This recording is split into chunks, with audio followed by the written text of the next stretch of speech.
Hello and welcome to Hevsel Weekly. In this week's episode, we cover the recent bomb threats targeting members of Donald Trump's team, developments surrounding the ceasefire in Lebanon, updates from India's Aditya L1 solar observation mission, and more. Without further ado, let's dive into the headlines.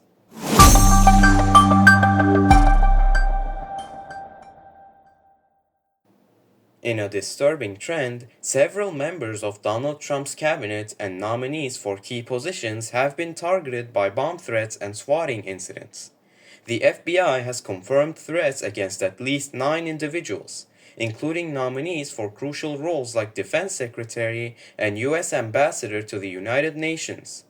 Despite the danger, figures like Pete Hegseth and Elise Stefanik have pledged to remain steadfast. These incidents highlight the growing risks faced by political figures in the U.S.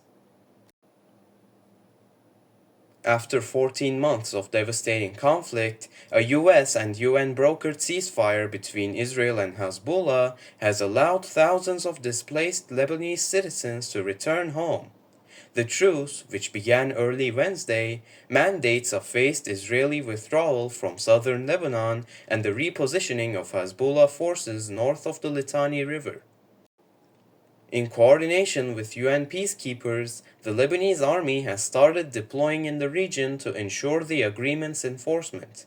Despite skepticism from both sides, the ceasefire has brought a sense of relief to many. In southern Beirut, families celebrated as they prepared to rebuild their lives.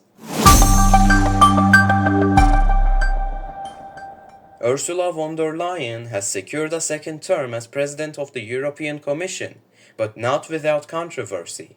Calling for a sharp increase in European defense spending, von der Leyen highlighted the disparity between Europe's 1.9% GDP allocation to defense and Russia's 9%. She emphasized the need to strengthen Europe's defense industry and deepen NATO cooperation to address security threats. The European Parliament narrowly approved her new team, marking the most right-leaning commission in EU history. Von der Leyen warned MEPs, "War is raging at Europe's borders," advocating for massive investments in security and prosperity.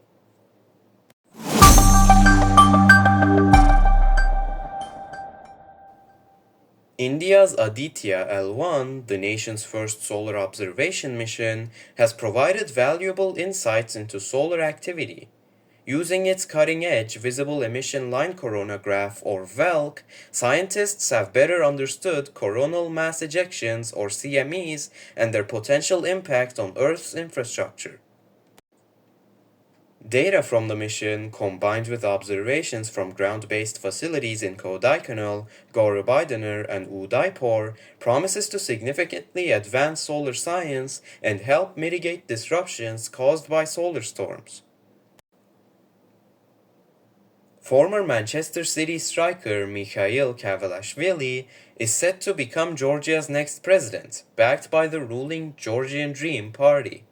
Although the presidency is largely ceremonial, Kavelashvili's nomination comes amid political controversy, with allegations of election fraud and protests following a contentious parliamentary election.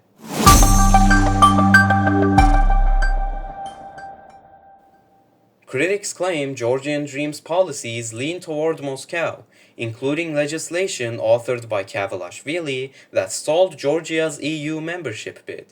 Despite this, he promises to restore unity and respect the presidency's constitutional role.